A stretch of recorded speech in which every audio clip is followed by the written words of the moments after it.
Long ago, over 5,000 years ago, along the banks of the Great Nile River, one of the greatest civilizations in human history emerged, ancient Egypt. The fertile lands around the Nile made Egypt a prosperous land, drawing the attention of the world.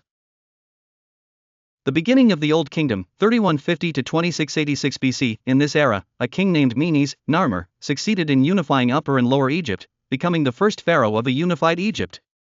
From that time on, the pharaohs ruled the land for more than 3,000 years. The massive pyramids of Giza were built during the reign of the great pharaohs of the Old Kingdom, showcasing Egypt's incredible power and architectural prowess. The pyramids of Khufu, Khafre, and Menkaure became symbols of Egyptian civilization. The Middle Kingdom, 2055 to 1650 BC. Over time, Egypt entered the era of the Middle Kingdom, marked by a flourishing of culture, art, and literature. Pharaohs like Senusret III and Amenemhat I focused on improving the lives of the people and developing grand agricultural projects. The Nile, once again, was the lifeblood of the nation, but Egypt had become more connected to the outside world. The New Kingdom, 1550 to 1070 BC. After a period of turmoil, Egypt regained its former glory during the era of the New Kingdom. Some of the most legendary pharaohs emerged during this time, including Thutmose III, one of Egypt's greatest conquerors, and Hatshepsut, one of the first female pharaohs. But the most famous of all was Ramses II, who left behind colossal monuments and established diplomatic treaties with other civilizations. During this period, Thebes became the capital of the empire and a grand cultural and religious center. Temples such as Luxor and Karnak were spiritual hubs of the time.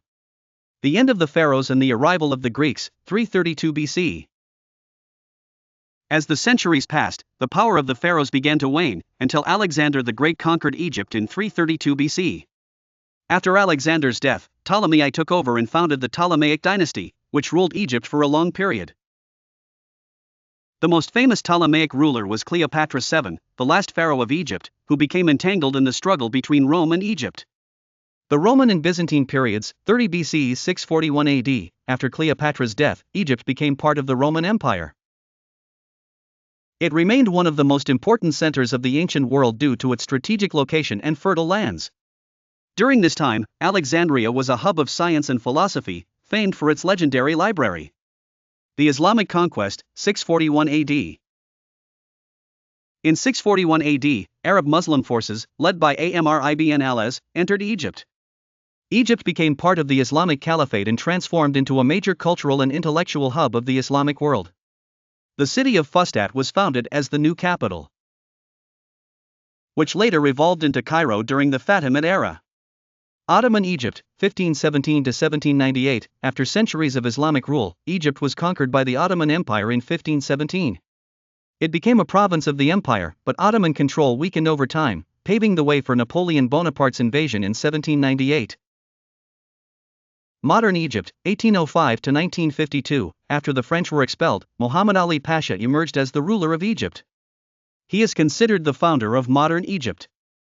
Muhammad Ali introduced significant reforms in the military, agriculture, and industry, building Egypt into a strong and independent state.